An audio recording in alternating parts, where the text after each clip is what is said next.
आज हम बात करेंगे मियोसिस की, और मियोसिस का इंट्रोडक्शन और ढेर सारी बातें हमने बता दिया था। मियोसिस के दो चरण हैं, दो स्टेप है, meiosis first and meiosis second. तो अपन बात करते हैं मियोसिस फर्स्ट। मियोसिस फर्स्ट की जो प्रोफेज फर्स्ट है, तो मियोसिस फर्स्ट में सबसे पहले बात करेंगे इंटरफेज फर्स्ट, और उसमें G1, S और G2 फेज है। और G1 में वही होगा जो आप माइटोसिस में देखे थे। क्या हुआ था? प्रोटीन और RNA का संश्लेषण हुआ था। आप यहाँ लिखेंगे, ठीक है। इंटरफेज फर्स्ट क्या लिखेंगे?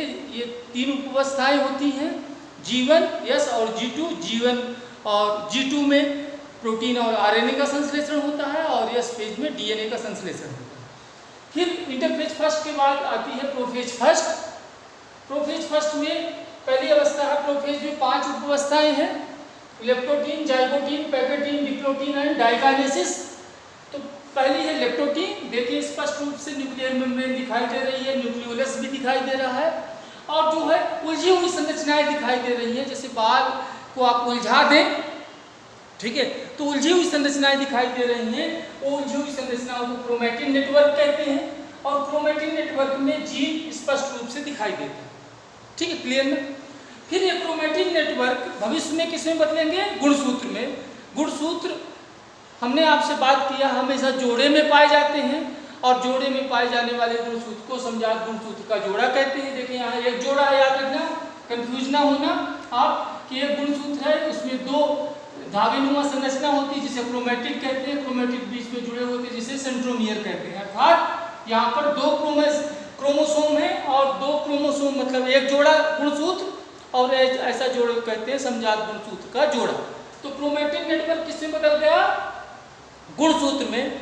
अब क्योंकि समजात गुणसूत्र का जोड़े में एक गुणसूत्र होता है, माँ से आता है, एक पिता से आता है, क्योंकि अपोजिट सेक्स से आए हुए गुणसूत्र हैं, इसलिए आप देखें कि जाइगोटीन में देखें आप न्यूक्लियर मेम्ब्रेन और न्यूक्लियोलस स्पष्ट है, और ये ऐसे समजात गुणसूत्र के जोड़े में आकर्षण होता है, एक दूसरे की ओर आकर्षित होते हैं। और आकर्षित होने पर क्या होगा बताएं आप मुझे? आकर्षित होने पर देखें कि इनके क्रोमैटिड आपस में फ्यूज हो जाते हैं। तो अभी 4 क्रोमैटिड दिखाई दे रहे हैं एक गुणसूत्र में। कितने? एक जोड़े गुणसूत्र में कितने क्रोमैटिड दिखाई दे रहे हैं? 4। लेकिन जब इनका क्रोमैटिड का फ्यूजन हो जाता है, आकर्षण होता है, एक दूसरे की तरफ अट्रैक्ट होते हैं। और अट्रैक्ट क्यों होते हैं हमने आपको बता दिया। जब अट्रैक्ट होते हैं तो उनके क्रोमैटिड आपस में फ्यूज हो जाते हैं। तो ध्यान से सुने, ये वाला क्रोमैटिड इससे फ्यूज हो गया और ये वाला क्रोमैटिड इससे फ्यूज हुआ, लेकिन डायग्राम में दिखाई नहीं दे सकता। देखें आप, जैसे देखें ये 2 क्रोमैटिड हैं, इसके एक गुणसूत्र के और ये दूसरे हैं, तो कैसा फ्यूजन हुआ देखना, ऐसा फ्यूज हो गया। तो पहले 4 क्रोमैटिड थे एक जोड़े गुणसूत्र में, अब कितने हो गए फ्यूजन के बाद? 2 क्रोमैटिड, ठीक है। तो इसीलिए लिखा हूं डायड कंडीशन ऑफ क्रोमोसोम, अर्थात एक जोड़े गुणसूत्र में अब कितने क्रोमैटिड हो गए? 2। पहले एक जोड़े गुणसूत्र में कितने थे? 4, ठीक है। कुछ वैज्ञानिक इसे गुणसूत्र का विवाह कहते हैं, क्रोमोसोमल मैरिज कहते हैं, क्लियर ना। अब आप देखना, विवाह होने के बाद कभी कभी ऐसा होता है कि शादी स्थायी नहीं होती, फिर उनमें क्या होता है? तलाक होता है। तो यही कंडीशन यही हुई कि पहले अट्रैक्शन हुआ, अब इसके बाद रिपल्सन हुआ। ये दोनों समजात गुणसूत्र के जोड़े के क्रोमैटिड जो फ्यूज हो गए थे वो अलग होना चालू होंगे, और अलग होना चालू कहाँ होंगे? पैकेटीन में। तो पैकेटीन में याद रखना टेट्राड कंडीशन ऑफ क्रोमोसोम दिखाई देती है, अर्थात जो यहाँ एक जोड़े गुणसूत्र में 2 क्रोमैटिड बन गए थे फ्यूजन के बाद, उनके क्रोमैटिड आपस में अलग हुए तो 4 क्रोमैटिड आपको देखने को मिलते हैं, ठीक है, क्लियर ना। अब क्या पैकेटीन के बाद पैकेटीन में ही होता है ये, देखना आप यहाँ देखना, मैं डिप्लोटीन में लिख दिया हूँ, लेकिन ये डायग्राम एक्चुअली किसका है? पैकेटीन। तो दोनों डायग्राम पैकेटीन की, डिप्लोटीन का कोई डायग्राम नहीं है, इसलिए सुविधा के लिए डिप्लोटीन में अपने डायग्राम बनाते हैं। तो देखना ये दोनों क्रोमैटिड अलग हो रहे हैं, क्रोमोसोम अलग हो रहे हैं। देखना कहाँ से अलग हो रहे हैं? सेंट्रोमियर है, क्या है सेंट्रोमियर? सेंट्रोमियर से ये अलग हो रहे हैं, मतलब ऐसे देखना ये दोनों ऐसे अलग हो रहे हैं। तो अलग हो रहे हैं, देखना आप कि 2 स्थानों पर ये जुड़े हैं, अलग तो हो रहे हैं, लेकिन 2 स्थानों पर ये जुड़े हैं। और कहाँ जुड़े हैं दिख रहे हैं आपको स्पष्ट रूप से, यहाँ पर जुड़े हैं, ये जुड़े हैं, यहाँ अलग नहीं हो रहे हैं। और इस स्थान को कहते हैं क्याज्मा।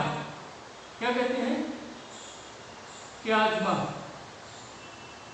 ठीक है, समजात गुणसूत्र के जोड़ों में आकर्षण हुआ, फ्यूजन हुआ, फिर उनमें प्रतिकर्षण होगा, रिपल्सन होगा, लेकिन जहां पर दो स्थानों पर जुड़े हैं उस स्थान को क्या कहते हैं? क्याज्मा। ठीक है, तो याद रखना क्याज्मा का बनना और क्रॉसिंग ओवर का होना ये कहाँ होगा? पैकेटिन में ही। ठीक है, कहाँ होगा? पैकेटिन में। अब फिर क्या होगा जल्दी बताओ मुझे कि अब क्या होगा? ये मान लो आप अलग कर रहे हो लेकिन दो स्थानों पर जुड़े हैं क्रोमेटिन, तो फिर क्या होगा? इतना ये नीला वाला भाग टूट के इसमें आ जाएगा और ये हरा वाला भाग इसमें चला जाएगा। तो इस चित्र में दिखाई दे रहा है आपको स्पष्ट रूप से कि पहले पूरा ग्रीन था, तो ग्रीन में क्या हो गया? आपको दिखाई दे रहा ब्लू कलर का छोटा सा क्रोमेटिड का भाग गुणसूत्र की अदला बदली हो गई। क्रोमेटिड का एक टुकड़ा टूटकर दूसरे क्रोमोसोम में जुड़ गया और दूसरे का क्रोमेटिड टूटकर पहले क्रोमोसोम में जुड़ गया। इसे कहते हैं क्रॉसिंग ओवर। तो आप बताएं मुझे जल्दी से क्रॉसिंग ओवर क्या है? क्रॉसिंग ओवर के परिणाम स्वरूप क्या हुआ? जल्दी बताओ मुझे कि क्रॉसिंग ओवर के परिणाम स्वरूप एक क्रोमोसोम का क्रोमेटिड या जीन की अदला बदली हुई। ठीक, क्लियर ना? अब आपको बहुत क्लियर कट समझ में आ गया कि डायकाइनेसिस में क्या हुआ? न्यूक्लियर मेम्ब्रेन और न्यूक्लियोलस गायब हो गए। न्यूक्लियर मेम्ब्रेन और न्यूक्लियोलस गायब हो गए। तो याद रखना आप कि पैकेटिन अवस्था में ही क्याज्मा बनता है और गुणसूत्र की अदला बदली अर्थात क्रॉसिंग ओवर भी कहाँ होता है? पैकेटिन में। ठीक है, अब देखें यहाँ ये क्या है? मेटाफेज फर्स्ट दिख रहा है आपको स्पष्ट रूप से। मेटाफेज फर्स्ट में वही जो माइटोसिस में आपने पढ़ा, क्या बने? स्पिंडल बने। दो प्रकार के होते हैं, IMT और KMT। ठीक है, और देखना इसमें KMT एक गुणसूत्र से और दूसरा KMT दूसरे गुणसूत्र से अटैच हो गया। फिर क्या हुआ? एनाफेज में बता चुका हूं मैं आपको, माइटोसिस में IMT गायब हो गए और KMT सिकुड़ने लगे और गुणसूत्र को दोनों तरफ ले गए। याद रखना वहां माइटोसिस में गुणसूत्र 20 से फटा था और एक एक क्रोमेटिड गए थे, लेकिन यहाँ पूरा गुणसूत्र ही दोनों ध्रुव में चला गया। फिर टेलोफेज में क्या हुआ था? न्यूक्लियर मेम्ब्रेन और न्यूक्लियोलस वापस आ गए, अर्थात दो केंद्रक बन गए और दोनों केंद्रक में एक एक गुणसूत्र। क्लियर ना? अब फिर इसके बाद साइटोकाइनेसिस फर्स्ट। साइटोकाइनेसिस में क्या हो गया बताओ आप मुझे? कि साइटोप्लाज्म का विभाजन हो गया, अर्थात दो कोशिकाएं बन गई। शुरू में हमने बात किया था गुणसूत्र कितने थे? 2n=2 थे, दो गुणसूत्र थे, और यहाँ पर क्या हुआ? दो कोशिकाएं बन गई और गुणसूत्र हो गया n=1, n=1। क्लियर ना? अभी मैं जस्ट बताऊंगा आपको मियोसिस सेकंड, जिसे माइटोसिस कहते हैं, वो और भी सरल है, उसके बाद बनाना है चित्र। ठीक है, ओके।